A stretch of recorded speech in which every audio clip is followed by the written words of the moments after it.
You are looking at Julian's pronunciation guide, where we look at how to pronounce better some of the most mispronounced words in the world, like this other curious word. But how do you say what you're looking for today? We are looking at how to pronounce these words, as well as how to say more interesting but often confusing vocabulary in English that too many mispronounce. So make sure to stay tuned to the channel.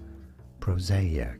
Stress on that second Z syllable. Both British and American English pronunciations are similar, so it's easy. Prosaic. Prosaic. And now you know more videos for you here to learn more correct pronunciations. Thanks for watching.